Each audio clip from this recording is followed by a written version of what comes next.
And today I want to have a chat about fear and acknowledging fear in job search or career strategy. So let's start with 3 questions that have been sent in by some people that watch and follow me on social media. So number 1 is, how can we overcome rejection when reaching out for networking or job opportunities? Well, the first thing that you need to realize is that fear is normal. You're going to feel fear no matter what you do. It's how you handle that fear that's really important. So the first thing that you can do is remember that for every no, that's one step closer to a yes. No's are a part of the process. The more that you can handle the no's, reassess your strategy, and go forward is a lot of background help for you to build a stronger resilience and help yourself go farther. So remember that fear is a part of the process and no is a part of the process. The more no's you get, the more resilience you build up and the more likely you are to get a yes sooner. I was teaching a class a few years ago, and this one woman, she told me she had no choice but to continue. It did not matter how many no's that she received. She said, I don't keep count of the no's. I'm just waiting for that one yes. And I thought that's a great outlook to have. Don't count the no's, you count the yeses. Now, the other thing that you should also remember during this whole process, if you're in job search or you're in career pivots or anything that revolve around that, is that you're not here to say yes to whoever says yes to you. You see, an interview process or job search is not about them deciding if they want you. It's about you also deciding if you want them. It's a two-way street. I often compare job search to dating. You don't marry the first person or every person that you date. And the same thing applies during job search or career pivots. You're not always going to say yes to every yes that comes your way. So keep that in mind. Number 2 is, what steps can we take to embrace change in our careers without succumbing to fear? Change is inevitable. Just like fear is, change is inevitable.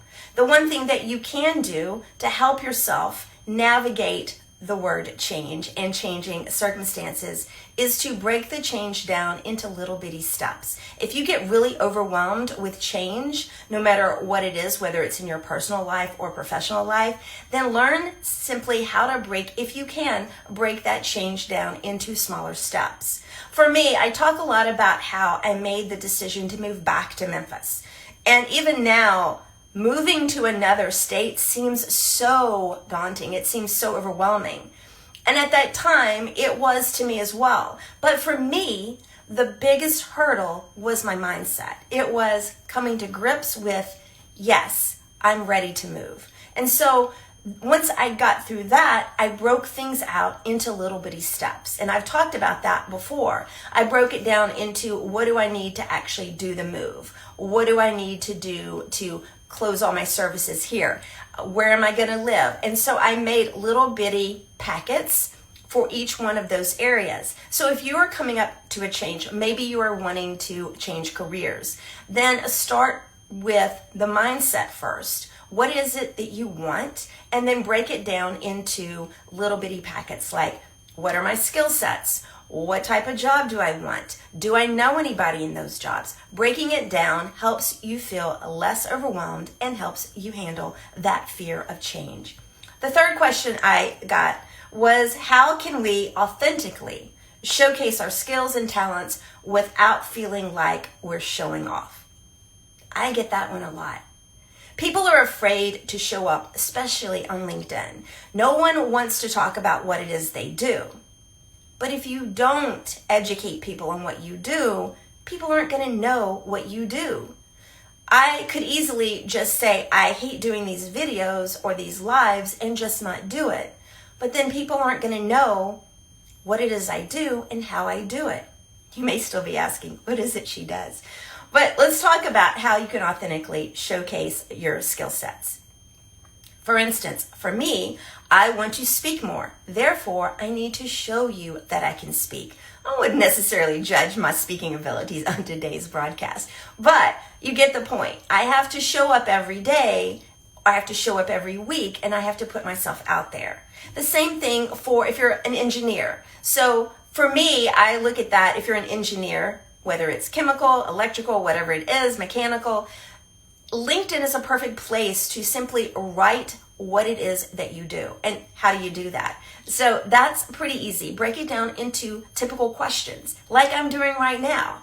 I get these questions all the time. People have these questions that they want answers to. And so I'm showing up, educating you on simple things like how to authentically show up on social media, how to deal with fear in job search. And the same thing for an electrical engineer, a chemical engineer, anybody.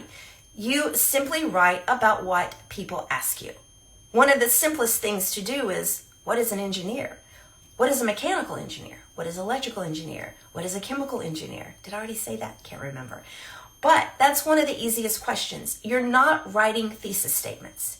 LinkedIn, typically when people write, they're writing to someone with an 8th grade education. And you're like, why? My people I'm trying to get jobs with don't have an 8th grade education. They like have a PhD or they have a master's or something like that.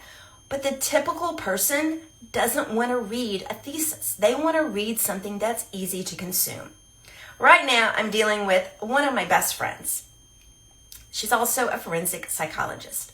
I know, crazy, right? But the hardest thing for her to do is how to show up on social media. She wants to write these really long posts, and she wants to be academically and phonetically and grammatically correct. And I'm not saying write badly, but she doesn't understand. You cannot write a 10-sentence paragraph on a post. You just can't. People don't want to read a long paragraph. I'm the perfect person to tell her that. I don't read it. I can't. I typically skim. And so that's really hard for her right now. But the thing is, it's really about being simple. It's about being authentic. It's about being natural and showcasing what it is you do. So, do you talk about what it is you do? If I went to your LinkedIn profile or if I went to your Instagram profile, now a lot of people use Instagram for personal. I do a little bit as well. I like to showcase the personal as well as the professional. But on LinkedIn, I try to be as professional as possible. I don't talk about anything controversial, and I'm going to talk about what it is I do. So if someone comes to my profile or they find my posts, they're like, oh, that's what she does. But I see so many people that don't want to talk about what they do, but yet how are people going to know what you do? How are they going to know that you are good at what you do? I'll give you an example. I had a client a couple of years ago. She was an IT manager, and she was trying to get a job as an IT manager or VP of IT. And I said, why don't you write about things that have to do with your knowledge of IT? Now, the other interesting aspect was that she also taught black belt karate. And I said, why don't you do this? Why don't you combine the karate with the business and the leadership? And so she started writing a weekly post about what teaching karate had taught her about business leadership. Now, several things that this helped was, one, she was showing up every week. She was talking about things that were relevant to her as an employee, as a leader, as a manager, as a VP. She was also showcasing her writing ability, her communication ability, and the way she thought. And then the magical day came when she had been on many interviews, but she decided to start trying for a CIO position, Chief of Information Technology Operations, something. Anyway, we'll skip that. She was trying for that type of position. And when she came to an interview process for that specific position, the company had already gone to her LinkedIn profile. They had read all of her articles, and they automatically already knew how she thought, how she communicated, and that she was knowledgeable. And that was a winner. When she showed up for the interview, they said, we don't need to ask about your abilities. We just want to know if you fit in with our culture. That was what the interview was about. And by the time she got home, they'd already sent her a job offer. So it's about showing up. Yes, it's scary.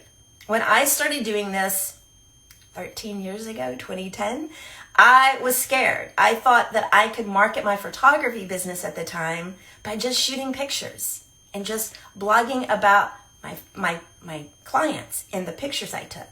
And then I realized that there are thousands of photographers, thousands upon thousands. And it wasn't about that. People wanted to hire me, or they didn't want to hire me. And that's what I needed to sell. I needed to become the face, and I needed to educate people on my process, how I saw my clients, how I created the experience for them. And when I realized that, yes, I was scared.